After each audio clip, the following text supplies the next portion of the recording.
Thank you very much. Thank you very much for inviting me to be here. My name is Dietrich von Segger. I'm CEO from Callas Software. And I first wanted to know who of you does not know Callas Software? Okay, yeah, okay. Finally, some show of hands. So Callas Software is, I should then introduce just briefly, Callas Software is a German-based company similar to Crispy Mountain. We are in the capital of Germany, which is Berlin, developing PDF software there since 1995. So not PDF software, so the Callas software exists in 1995, and we started developing software around 1998, just when PDF came out. So we were there from the very beginning. And from the very beginning, we were interested in automating stuff. So even before PDF was there, Callas Software developed software for publishers, German publishers, helping them to automate stuff.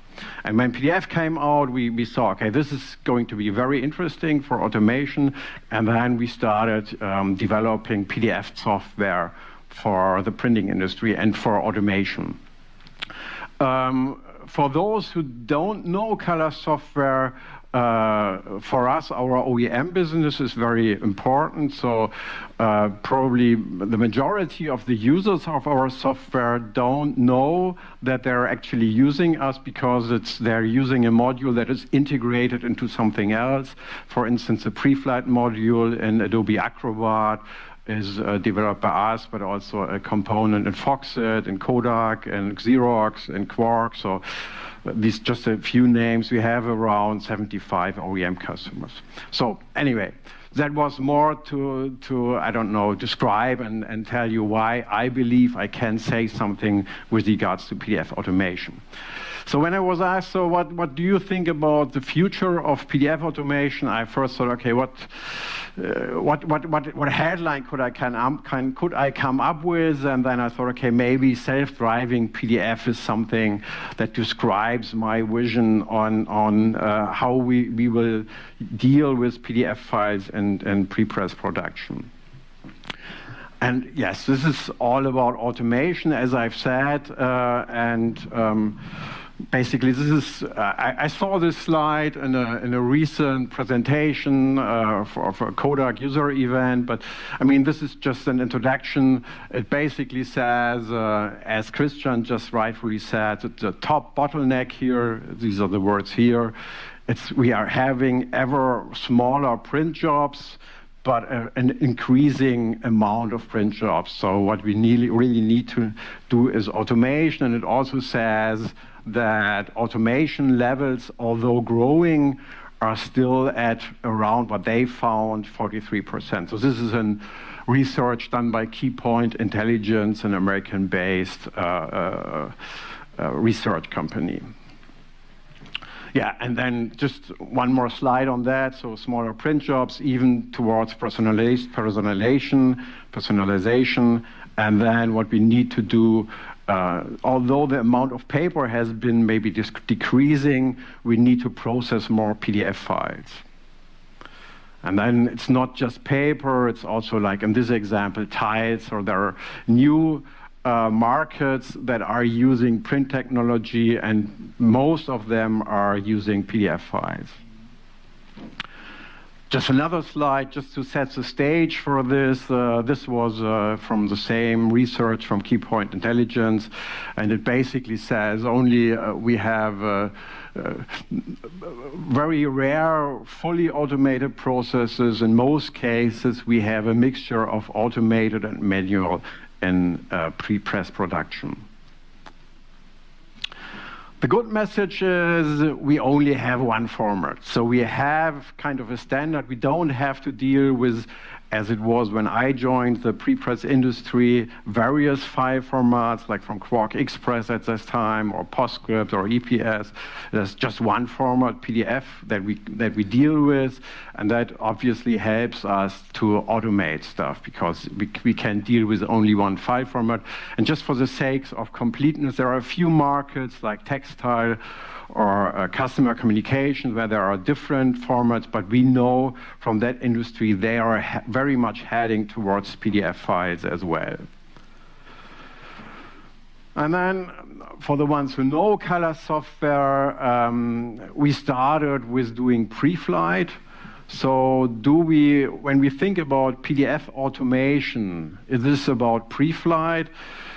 And to be honest, I don't like this term very much. I really think, because pre-flight has to do with looking at the file before it's being produced, and you definitely have to do that. So you have to analyze the PDF file before you produce it. However, it's much more today, it's much more about dealing with the PDF file and adjusting it and modifying it so that you can properly print it, and not just print it, also process it after print. And that is, I think, where automation goes towards fully self-driving PDFs. And what I want to do now is I just want to give you some highlights on into what direction PDF processing has evolved. So first is deriving objects. So these are examples from PDF technology, not necessarily related to a particular product, but just things that have become possible in the last years. So deriving objects, what does that mean? I thought, okay, maybe because we're in Sweden here, I should start with the Swedish coat of arms. So this is my original, and assume we want to print this on a transparent foil somewhere, and what we then need is we need a white form to first print the white onto the transparent foil, and then on top of that we would print this Swedish coat of arms. So what you can do, you can derive a white form out of the shape of this coat of arms automatically. So this can be a fully automated process. I just did that in order to give this speech here, and that is a combination of the two. So in the background I have my transparent my white here indicated as a cyan color, and on top of that I have my coat of arms. What has happened here is the whole thing had to be rasterized, so we couldn't take the single objects, and in fact this was an RGB image here. So what I have to do is I have to rasterize the whole thing, but in order to make the white form slightly bigger, I need a vector. So what I have to do, I have to use a tracing engine that gives me a vector object out of this rasterized PDF, of this rasterized image. Then I'm able to adjust it. In this case, I just made it slightly bigger. And then I can tell the engine, okay, now make me a white form, or make me a varnish form, or of course, I could also say, give me a die line. Just go slightly inwards of the shape that you found. Going back to the original, now let's do something different. So I thought, okay, maybe what we could do, I mean, probably not in real production, but I want to, let's try to apply some varnish on the red here. So we want to create a varnish form, but only for the red areas. So again, this was an RGB image. What you can do is just generate a form that shows you only colors where red is used. And in this case here, I was using yellow. And wherever we saw red, we have now yellow here. And that is these are new vector objects in front of our coat of arms. So I have created a varnish form that I could use in production. Probably I would rather use it on a logo or something. So something that has to be identifiable in our PDF file. And then I thought, okay, maybe we should also do something that is more related to this event, to the summit here. So I assume we would want to do the same here for this logo. So we want to print it on a transparent foil. So what you can do is, again, we derive a white form here, and I've now indicated it with just a blue line around it, and I gave it a lots of space here. So this is a new form derived from our logo. Next, creating bleed. And creating bleed, that is where the analogy kind of stops with self-driving cars, because in a self-driving car you want to avoid bleeding, but in print we all know sometimes you really want stuff to bleed. So how do we do that? Assume we have a postcard here and somebody has delivered it to us, but we want to create bleed for it. So you can, I'm not sure whether you can really see that. So on the left-hand side at the top, I have a postcard and it has a trim box, but it doesn't have bleed. And on the right-hand side, I have created bleed for the postcard. But the problem here was that, again, the coat of arms was too close to the trim box. And because I was using mirroring here, so I mirrored the content of the postcard to the outside, I had to make sure that the coat of arms isn't mirrored, because I don't want this coat of arms in my bleed zone. So what I have to do, I have to apply a rule here, mirror everything except the coat of arms. And of course, then I need to tell the engine this in a different term. So here I've just said mirror everything that really goes to the trim box, but only those objects. So any objects that are just close to the trim box, just ignore them when mirroring. So maybe something more difficult. So let's go back to our original here. And now we want to print it differently, not on a rectangular page. We want to create bleed really for the shape of this object here. And now I have, via pixel repetition, so I have repeated the pixels at the edge of my coat of arms, and I have created, I think it's 2 millimeters bleed here, and so that you maybe can better see it, I have here this on a new layer in a PDF file where I have only the bleed here. So this is all an automated process that took the original file and created, I recognized the shape here, so it was using a similar technology, and then repeated the pixels at the edge of the object.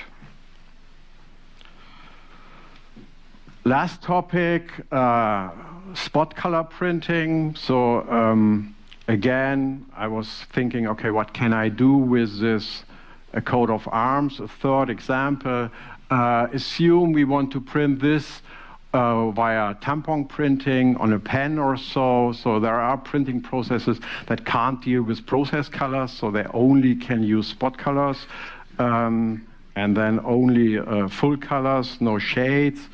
And I just put that into an engine and said the engine, okay, use a predefined set of spot colors. So I would have to specify the set of spot colors that I have in stock. And then I specify the number of spot colors that I want to use. And then it would convert that incoming object into a set of spot colors so that I could print it on a pencil here.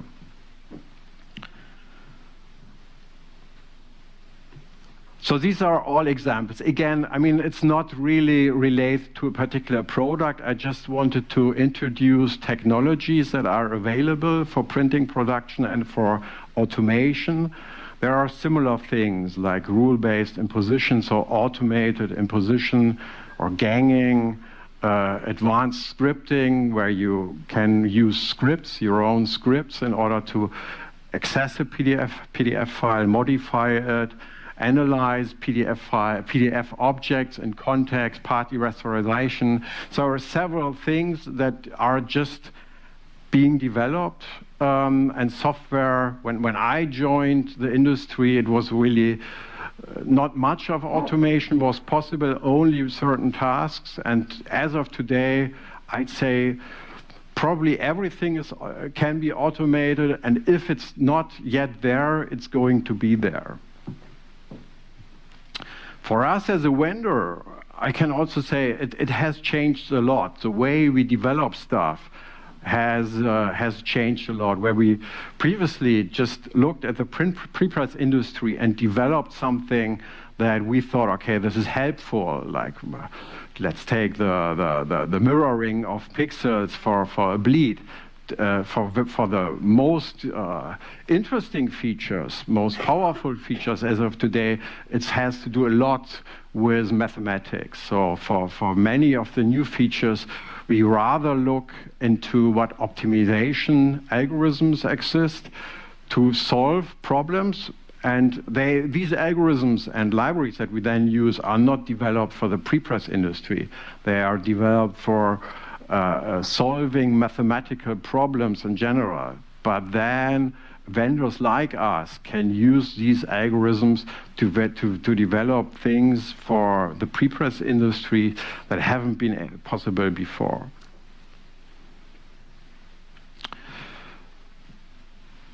Yeah, now to you, or the ones of you who are using the software. That also means the closer you get to 100% workflow automation, the process of creating or configuring an automation step gets more complex, because you just need to take more information into account. You need to take information into account from your MIS system, but also from the PDF file that you're processing. And obviously not every PDF file is the same. So you have to deal with lots of information. You have to understand a certain step. You have to be able to describe the rules, and then you can automate the step. And that brings me to another thought that I want to share with you, and that is standardization. We are very active at ISO for PDF standardization, and I think standardization is very important for everybody who deals with automation. I want to introduce that with an example here. And that has to do with technical colors. So technical colors is a term that the packaging industry at least uses to describe objects on a PDF page that are not related to the actual print process, like a cutting line, a cut line, or creasing line, as in this example. And of course, in an automated process, you want to be able to understand which objects are related to the actual print process and which aren't. So these technical colors usually are described in a PDF file with a spot color. So somebody would create a spot color called die line, and then create the die line on the PDF page. Now the problem starts because the one guy is using die line, the other is using die line with a capital D, or cut line without a blank, or whatever. So various color names could be used, and I also use the German terms here, like which is Stanze or Stanzform. So, and then of course in an automated process you've got the problem, so how can I identify what the die line is, or whether there is a die line at all in my PDF file? The solution here is you can use something like regex, and maybe this is wrong, so I just wrote something that I believe is right here. So you can use a regex expression, and if I was doing right, this would match all the different terms that we have seen on the previous slide. So, and then, of course, in your automated process, you could use, instead of using a fixed spot color name, use this regex instead. But the problem then actually is and you've got a new customer, and this is coming from Sweden, and I was asking my translation engine what is the right Swedish term for die line. It came up with this suggestion, and I don't try to spell it.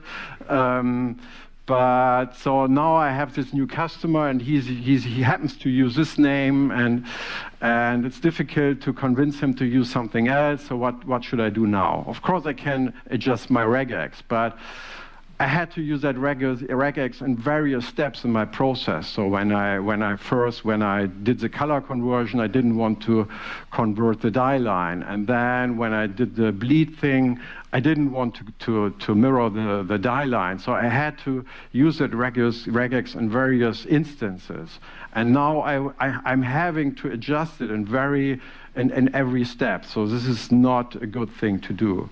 So it's much better to use a standard instead. And then, luckily, we've got last year processing steps, a standard developed based on experience in the packaging industry, and this one uses layers for technical information, like for a die line, a crease line. So I think it's around 30 different types of information. Processing steps actually means steps that are not related to the print process, but to other processing steps. But that name was too long, so we decided processing steps. And then you can say, this is my varnish, this is my white, that is a legend, these are dimensions, and so forth. So these are all types of information that you can encode in a PDF file in a standardized way via layers and standardized metadata for layers. So it's metadata for layers.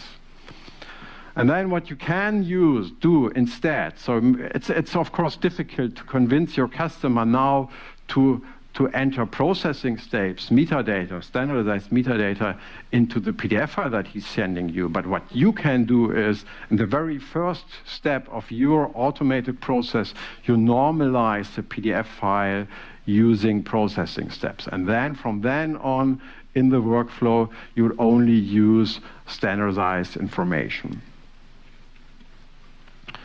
Another standard that just came out a couple of months ago, and this has, I think, lots of potential for the printing industry, is related to pages. So we saw processing steps, which was using layers.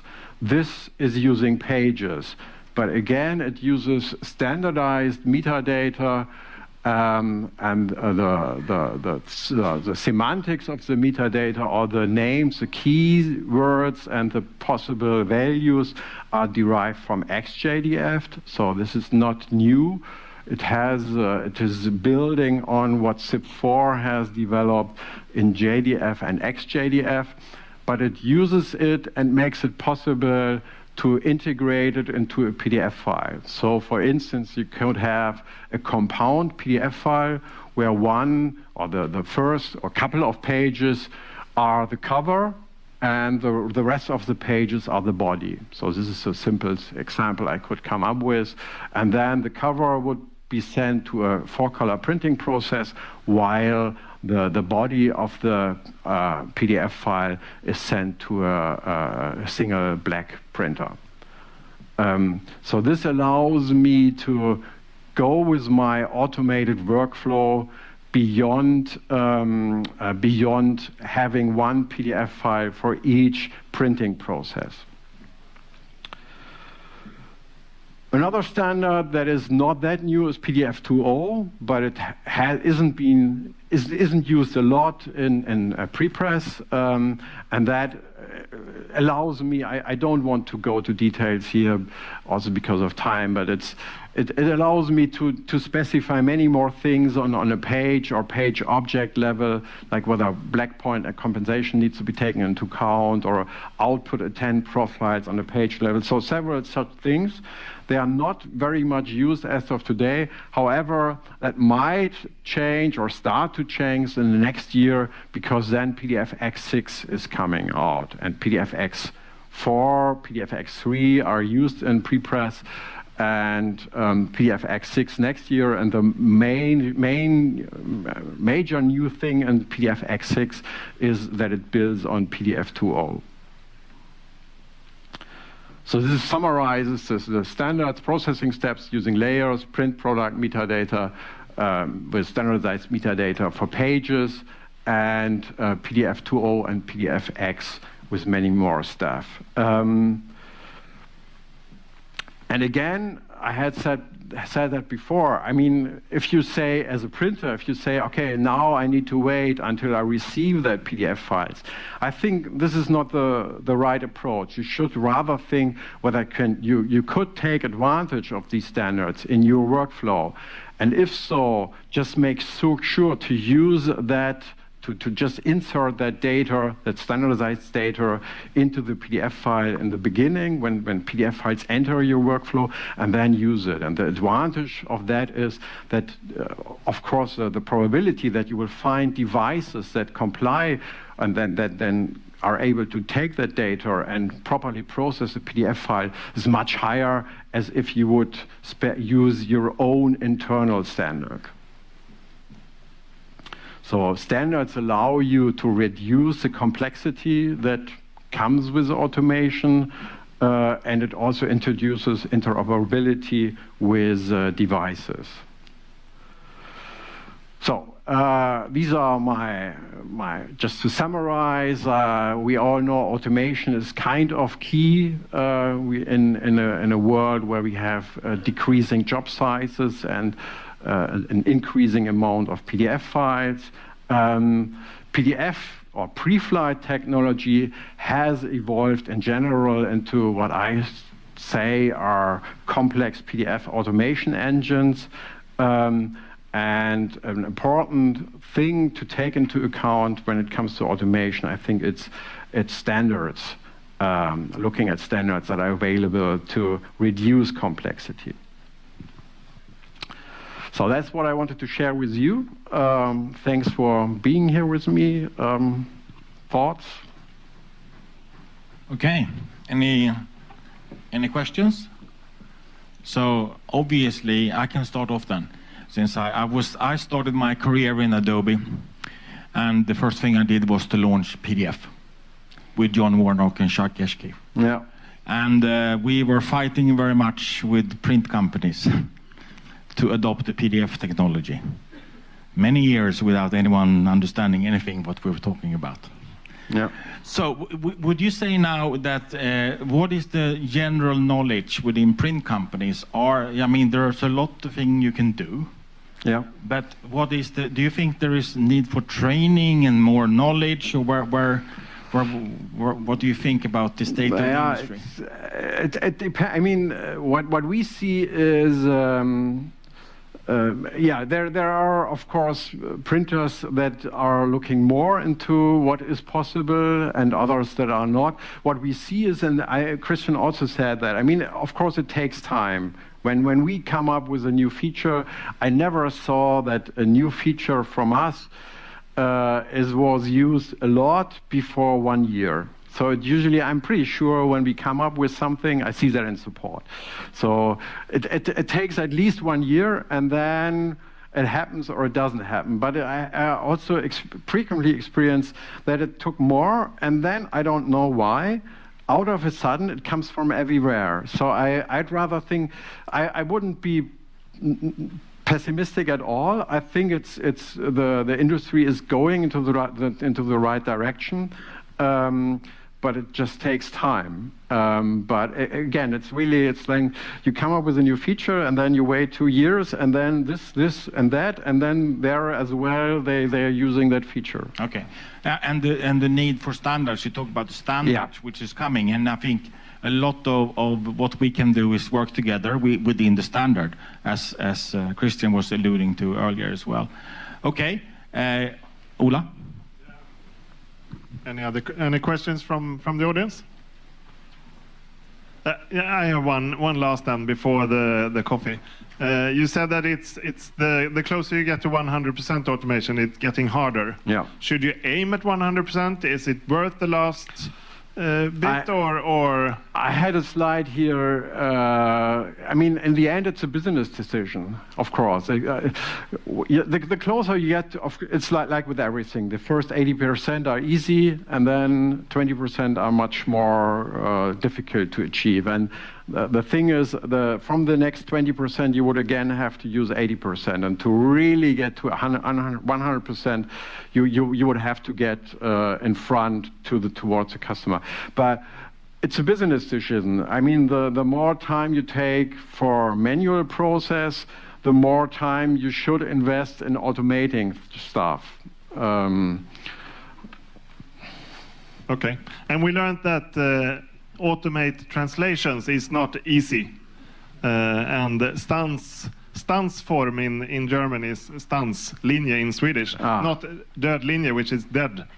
It's what? Dead. Dead? Dead.